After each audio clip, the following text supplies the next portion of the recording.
Welcome, everybody, to the Leaders Leading Leaders podcast. Hello, everybody, and welcome to the Leaders Leading Leaders podcast. This is John Espinosa, your host.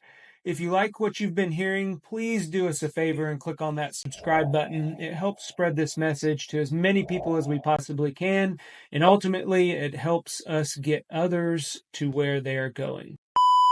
I appreciate you all joining me today. Today is a topic that I know if you've been in the workplace for quite some time, you've probably heard over the past 2 to 3 years, especially coming out of COVID, a little word called inclusion. And it is something that as we have dispersed virtually from showing up into the office every day, the physical office, seeing each other, hanging out, having those hall conversations, the passing by conversation, break room, seeing people in the break room as you're getting a coffee or maybe going in and grabbing your lunch out of the refrigerator. Now that we have transitioned into a more hybrid or virtualized environment, it can get pretty tricky and challenging as frontline leaders to create a environment of inclusion. And when we talk about creating an inclusive environment, there's some factors that we're going to discuss today that I hopefully will help you as frontline leaders,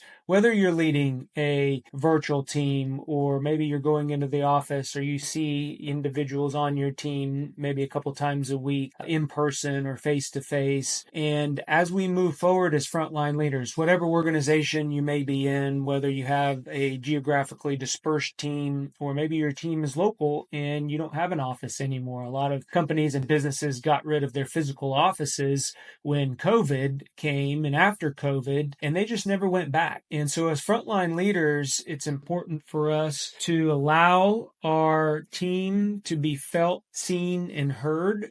I have a podcast over that and go in depth about what characteristics you as a frontline leader can apply to accomplish that. However, today I want to talk about inclusion. And it's easy to talk about inclusion when you talk about exclusion. And many of you probably over the course of your lives have been in situations where you have felt excluded. It may be in a work environment. It may be in a personal environment. It may be in a club or an organization that you have been a part of. You may have been younger, you may be in your current state, or even in organizations that you join up. It's a great idea at first, and then the shininess wears off and you begin to become or feel excluded. I want to focus on the inclusion part, but I think it's important for all of us to take ourselves to the exclusion, the feeling of exclusion, because it's not a feeling that's comfortable.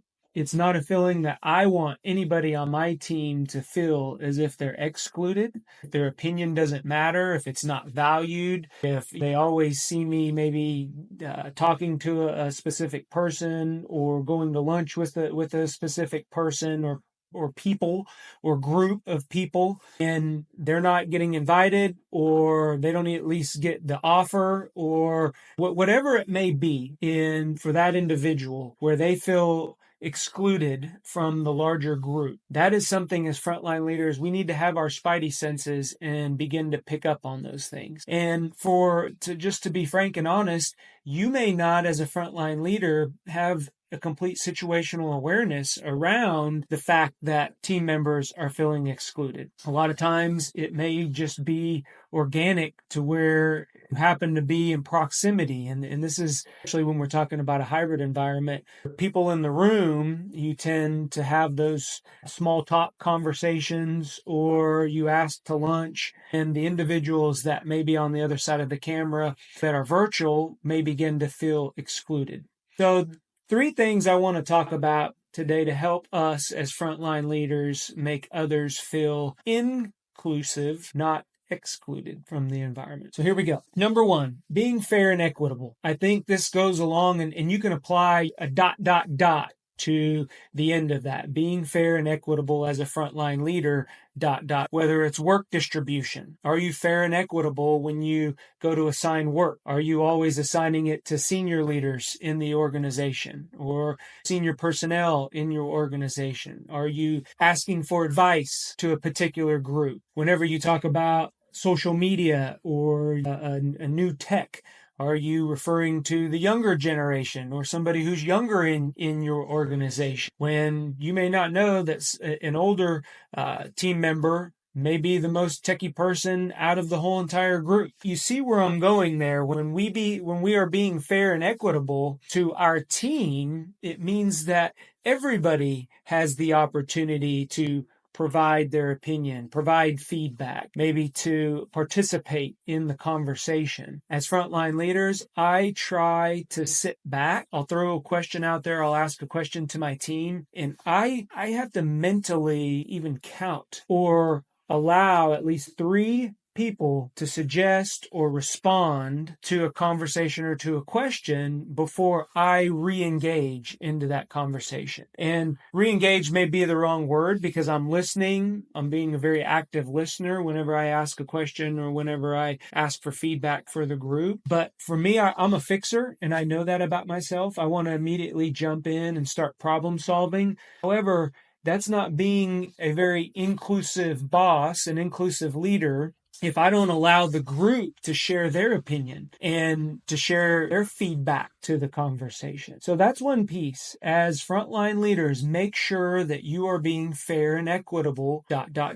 Whatever situation that may apply to, whatever that looks like to you, be consciously aware that others in the room have a very important opinion, very important feedback to share. And even though you may ask a question and the same 3 people are answering, make sure to look around the room and read the nonverbals and say, hey, Jennifer, I noticed you look like you have something to say. Would you like to share something with the group? And at least, and they'll tell you no, or they'll tell you, well, yeah, I do have something, to share. Based on what, Frank said, I really feel as if this. So that goes a long way whenever you're in a meeting or you're in a room or you're in a virtual environment even, and you can go around the room and have everyone participate in an equitable fashion. So that way everybody feels like they are included in the conversation. That's one.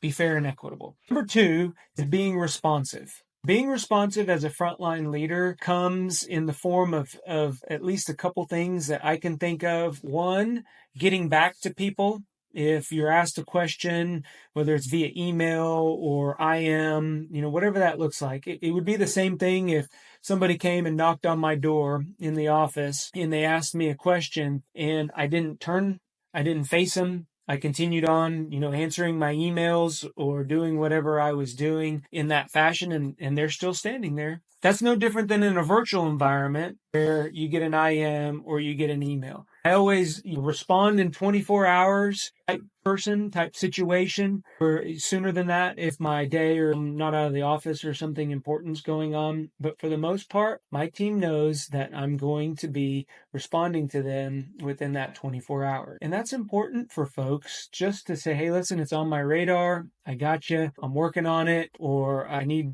some extra advice. So I kicked it over the fence to whatever other department or so-and-so to get some information, and then I'll get back to you, that sort of thing. Again, it creates that environment of inclusion where they know that you're addressing the situation. They at least know that your email didn't go into a dark hole, into your junk inbox or anything like that. Now, here's where we go back kind of to the first one, is if you are doing that for some people and you're not doing that, getting back to them and being responsive to other people, what does that do? If it's proximity based, if the people that are allowed to knock on your door and come in and talk to you, you're getting their feedback really quick, and then someone who sends you an email or that maybe not geolocated with you in your office or that is on your team, and they get to talking, and the individual who came and knocked on your door said, oh yeah, John already answered that question for me, and you hadn't got back to the other person. You see how that can start creating this environment of, hey, well, why does